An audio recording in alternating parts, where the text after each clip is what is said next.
If you don't feed your conscience your lies, it will start with your loved ones and end with you. You will be the last to go into the furnace. And unfortunately, and this is where hell comes from, hell is the conscience that has been fed the truth.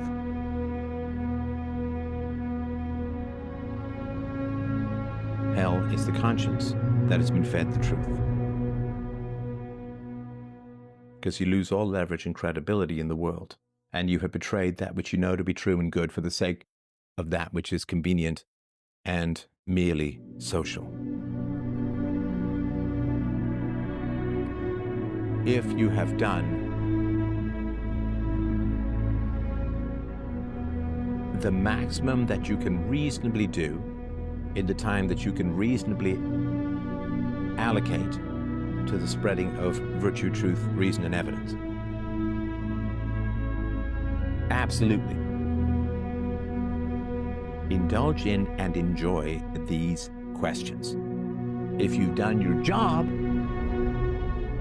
go play some pickleball. And if you've done your job, and you and I go to play pickleball, and you have some questions about pickleball, fantastic. Fantastic. But if you need to work, and you need to eat, and you need to provide for your family and your children, and you come to me all day talking about pickleball, I'll say, hey, don't you have a job? Don't you have a job you have to do? No, I want to talk about the pickleball. It's like, but your children are hungry and you can't feed them with pickleball. Do I find the questions interesting? Yes. Yes, absolutely. Can we indulge ourselves in these recreations? Absolutely. I did 15 minutes of a Twitch video game to warm up for this show. Nothing wrong with that. I enjoyed the video game. But if all I'm doing is video games, I'm missing the point.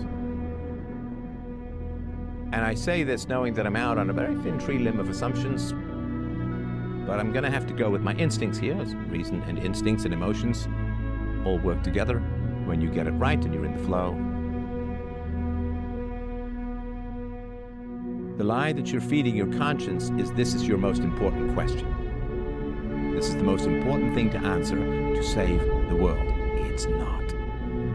It's recreation. It's an enjoyable waste of time. It's time well wasted. And indulge away if you've done the work in your environment, within your personal relationships. But I don't think you have. That's the con.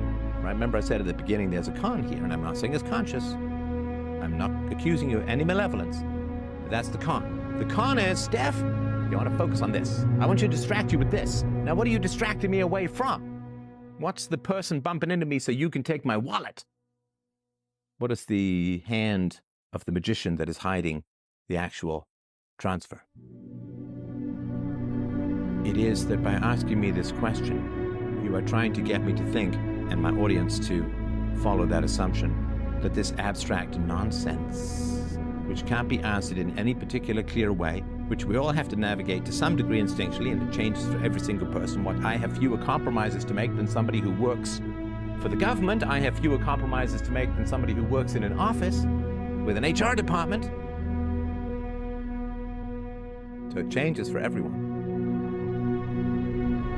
So rather than spread virtue among those you know, you want to pursue an impossible to define percentage of compromise, as if that's the most important thing. Nice try, my friend, nice try. Go get some lies to feed to the volcano god and speak more truth.